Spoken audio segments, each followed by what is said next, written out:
prévus sur le marché financier local des obligations du Trésor indexées en date du 25-21 mai 2024. On en parle pour débuter cette semaine pour le compte des chiffres clés. Mesdames, Messieurs, grande et ma joie de vous retrouver déjà nombreux connectés à Zoom Eco Live, votre magazine de tous les jours qui vous parle de l'évolution de l'économie de la République démocratique du Congo.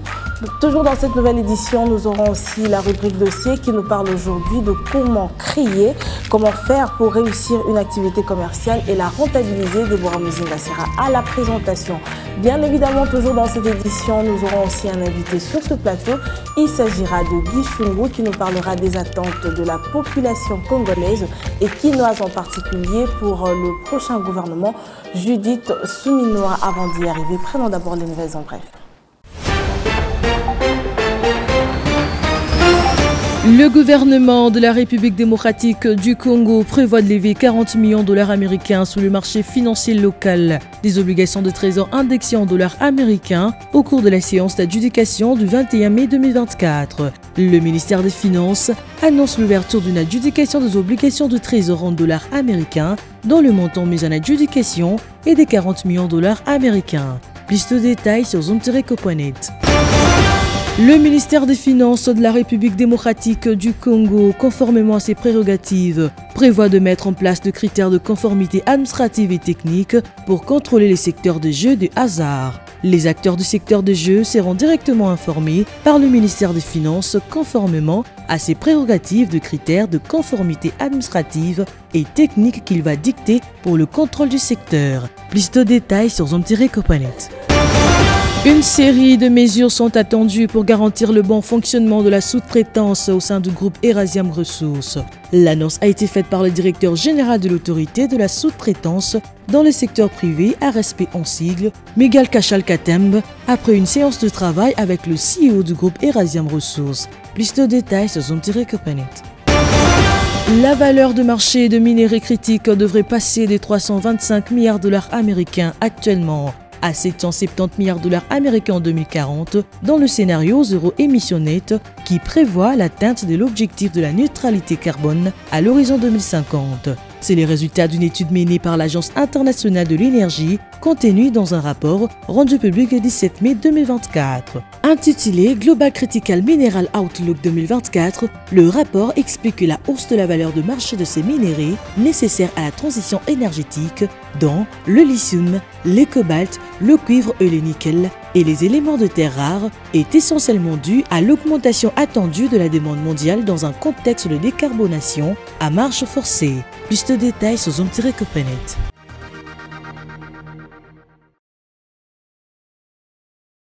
C'en est fini avec les nouvelles en bref. Nous entamons avec notre série de rubriques et notre première intervenante sera Judith Unamaka et elle sera sur ce plateau juste après ceci pour nous parler des fonds prévus sur le marché financier local des obligations du Trésor indexées en date du 21 mai 2024. On la suit.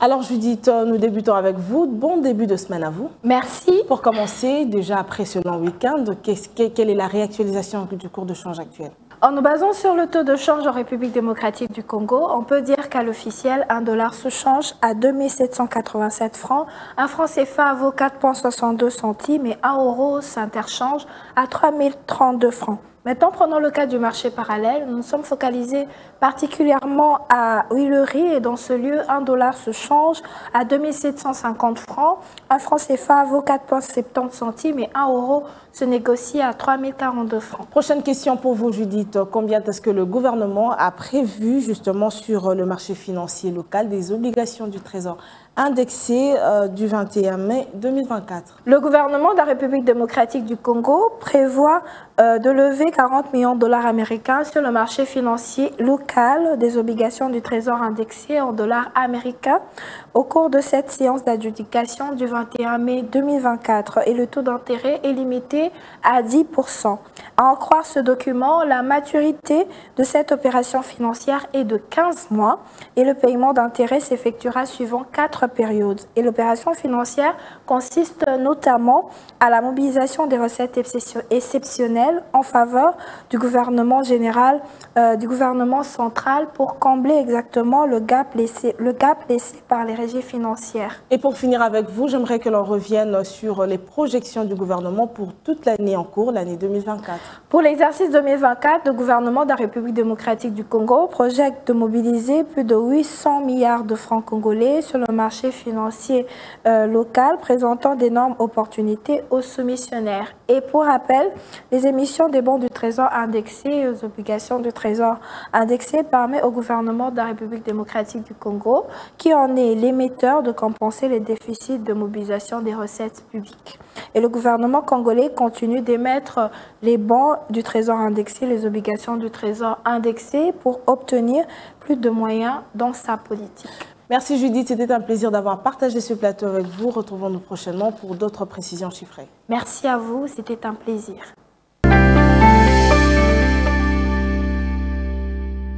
Et à présent, une autre rubrique, dossier du jour avec Déborah Muzinga qui nous parle de comment faire pour exercer ou encore réussir une activité commerciale et ensuite la rentabiliser. On la suit juste après ceci. Et voilà donc, c'est le dossier avec vous, Déborah, bienvenue. Alors, merci Judith. Alors avec vous aujourd'hui, nous parlons de ce sujet concernant l'activité commerciale en République démocratique du Congo. Mais avant d'évoluer, d'entrer vraiment dans le fond du sujet, dites-nous quelles sont donc les failles constatées auprès de ceux qui se lancent exactement aux activités commerciales dans notre pays. Alors, pour répondre à votre question, il faut savoir déjà que la plupart des entrepreneurs de notre pays n'ont pas un esprit innovateur. C'est déjà là le premier problème.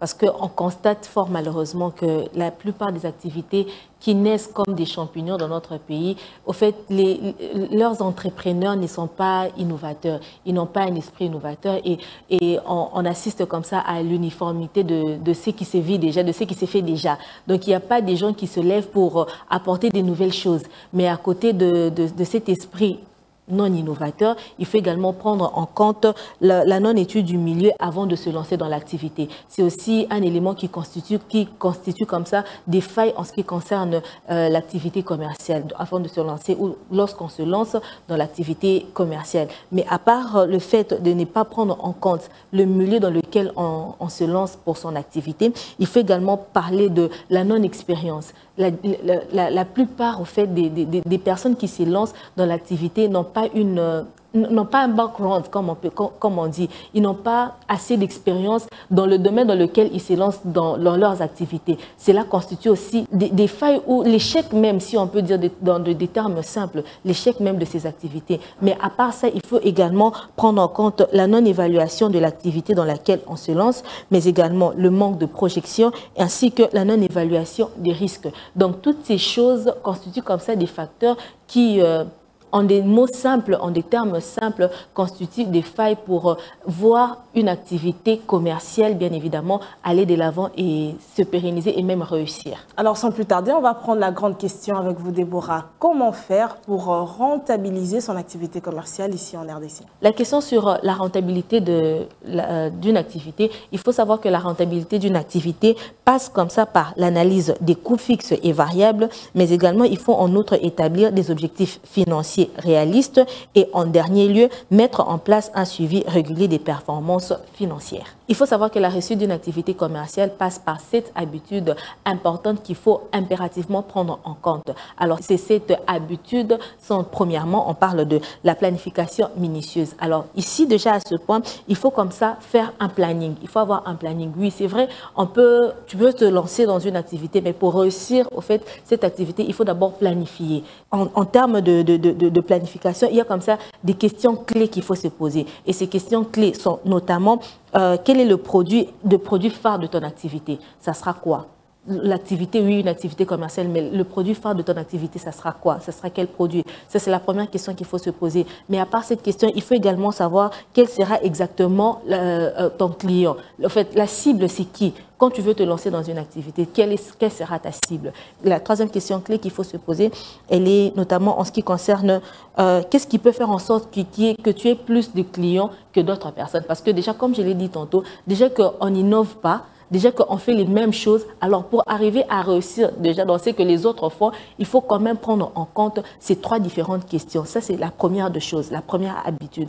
Et j'ai dit tantôt qu'il y en avait 7. Alors la deuxième habitude, il faut s'organiser avant de commencer. Alors, cette organisation passe par la prise en compte des différentes ressources. Et quand on parle de ressources, il n'y a pas que des ressources financières, mais également des ressources matérielles et aussi des ressources physiques même. Il faut en prendre en compte avant de se lancer dans son activité commerciale. La troisième des choses dont on peut faire mention, c'est trouver des bonnes personnes. Pourquoi il faut trouver des bonnes personnes? Parce qu'après, au fait, ces personnes vous aident à atteindre votre objectif. Parce que oui, c'est vrai que quand on se lance, on peut au début être seul, mais arrivé à un certain moment, on ne travaille pas toujours seul. Il faut avoir des personnes, des bonnes personnes qui peuvent comme ça vous aider à atteindre votre objectif. Et on nous signale même qu'il faut savoir qu'il y a 85% de la réussite d'une activité est déterminée par la qualité des personnes avec lesquelles vous entreprenez.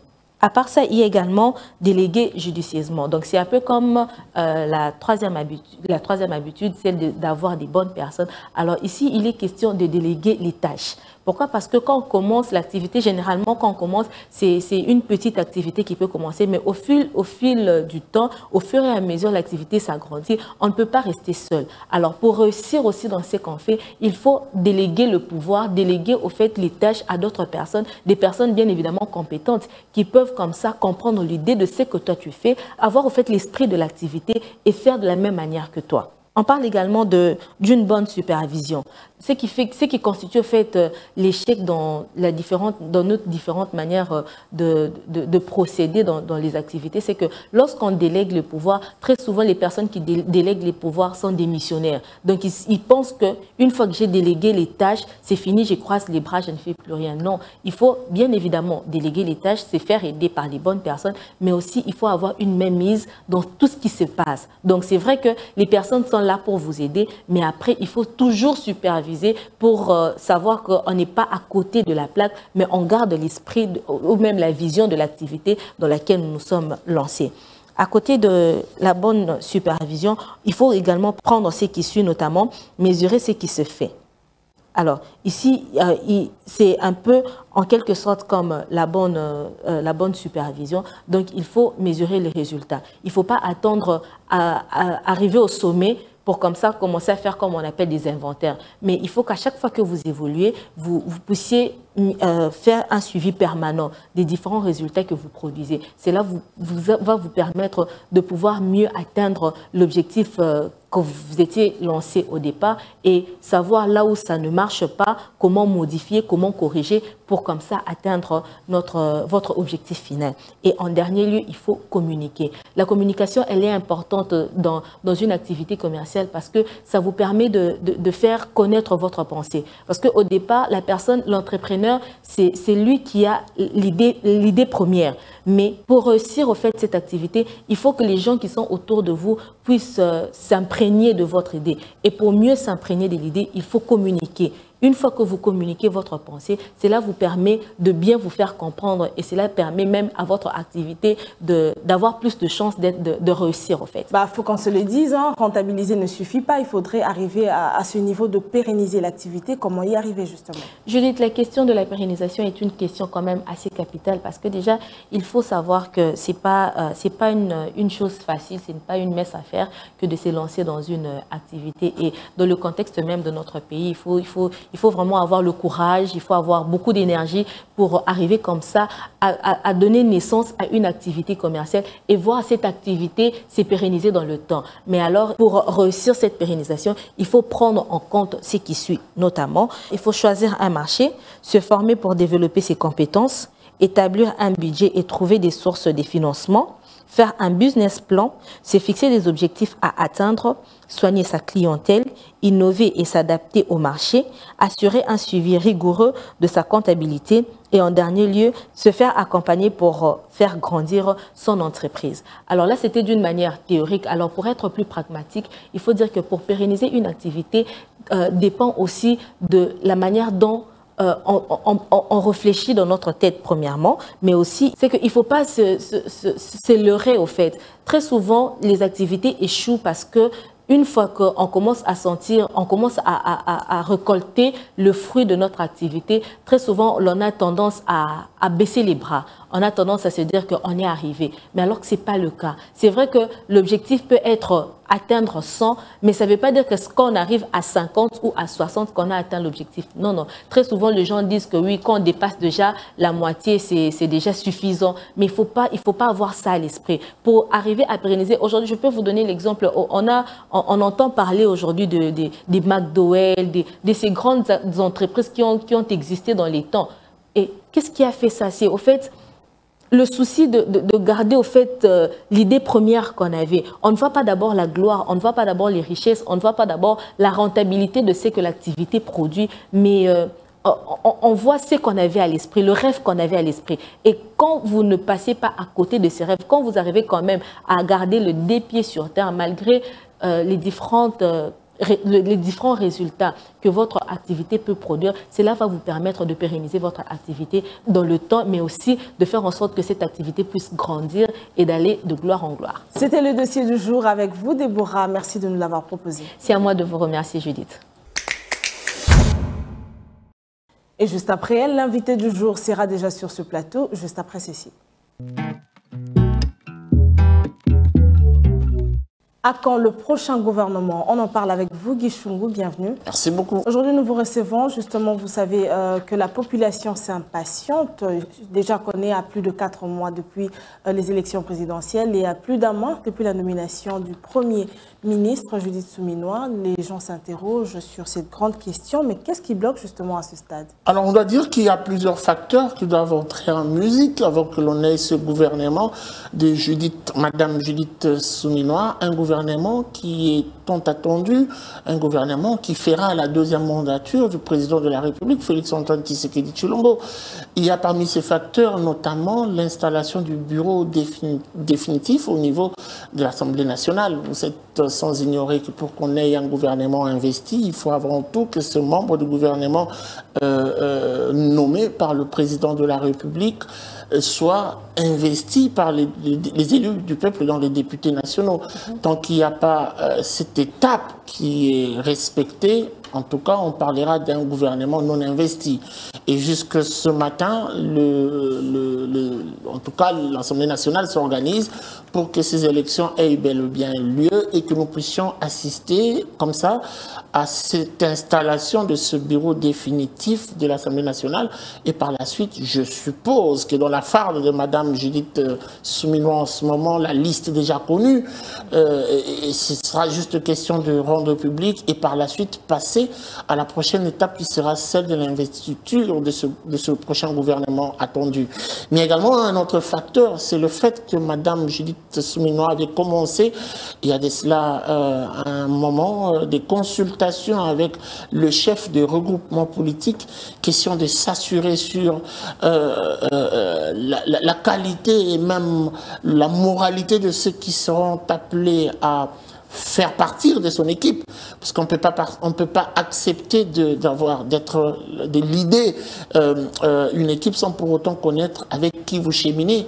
Elle l'a fait, et il y a de cela 2 semaines depuis qu'elle a clôturé ses consultations. Ceci aussi doit, j'imagine, être l'un des facteurs qui a occasionner ces petits ralentissements, mais je me dis, la meilleure façon de faire les choses, c'est de bien les faire. Dites-nous un peu, d'après les couleurs qui s'annoncent, à quoi devons-nous nous attendre en ce qui concerne la taille, le coût, mais aussi la représentativité de la femme au sein du gouvernement, à la différence du précédent gouvernement? Je dois dire ici que l'idéal pour le chef de l'État, selon certaines indiscrétions, est de revoir revoir sensiblement le nombre de ce membre de ce prochain gouvernement. Okay. Et on nous parle ici de 50 ou légèrement moins. Pourquoi? Parce qu'il faut réduire le côté budgétivore des institutions. Ça, c'est un préalable et le président de la République a insisté là-dessus. Et le calcul qui se fait en ce moment, je suppose que Madame la Première ministre est en train de réfléchir autour de la manière dont il faut procéder pour soit compresser certains ministères, et moi je trouve que c'est l'idéal, il faut à tout prix compresser certains ministères pour éviter à ce qu'il y ait un pléthore pour rien, soit éliminer carrément certains autres vice-ministères. Je suppose qu'hier, le gouvernement de 64 membres a beaucoup plus répondu aux appétits politiciens. Et aujourd'hui, je pense que le chef de l'État, pour sa deuxième mandature, n'a plus besoin de répondre à ces appétits politiciens. Ce qui doit être sa priorité en ce moment, c'est le résultat pour que la population ne regrette pas d'avoir compté sur lui. Eh bien oui, pourquoi ne pas regretter, puisque déjà la première mandature, le chef de l'État a dit qu'il ne faudrait pas revenir sur les erreurs du passé.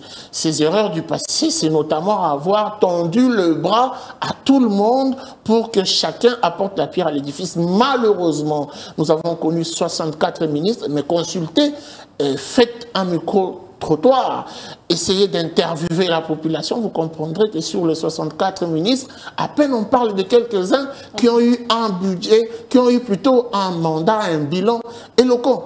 Et même lorsque le chef de l'État s'est retrouvé pendant sa campagne électorale, vous avez vu qu'il a peut-être utilisé que 2 ou 3 ministères en termes de réalisation impact et visite pour justifier son choix à la prochaine mandature. Et donc, il faut revoir, comme il l'a dit lui-même, sensiblement. Et pour nous, analystes, nous pensons que c'est l'idéal. Guy Chungu, dites-nous, pensez-vous qu'il serait une meilleure option que de reconduire certains ministres pour le prochain gouvernement? Ah ben oui.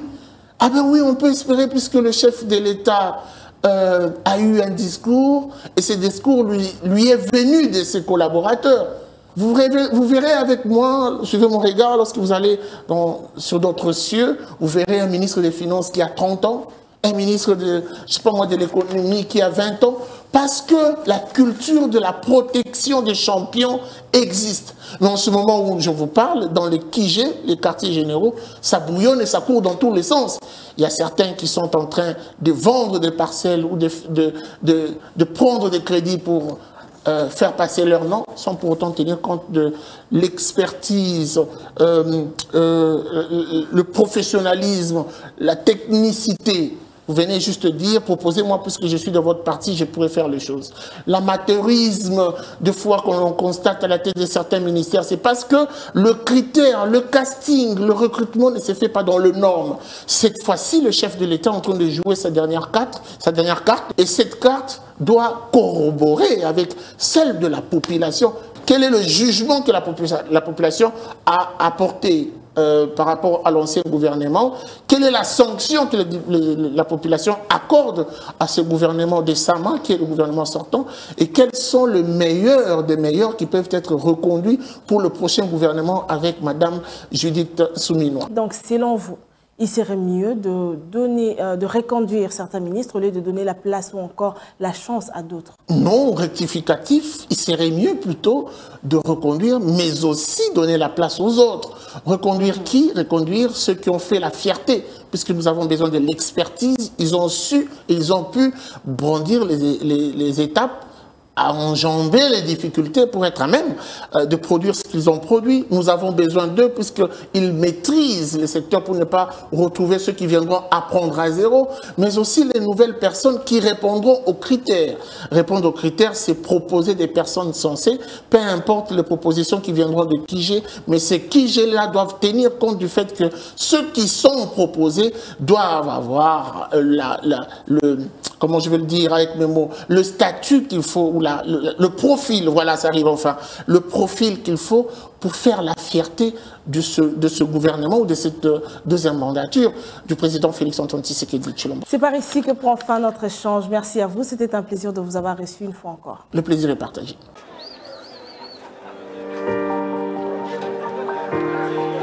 Dans les détails du marché, nous avons appris à vous connaître, à vous comprendre et vous apporter plus de lumière.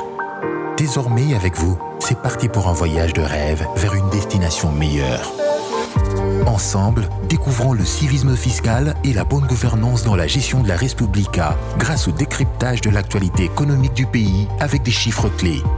Avec une équipe de professionnels, découvrez le quotidien des Congolais en exclusivité à travers des dossiers et analyses approfondies. Zoom Eco TV, la référence de l'actualité économique en RDC.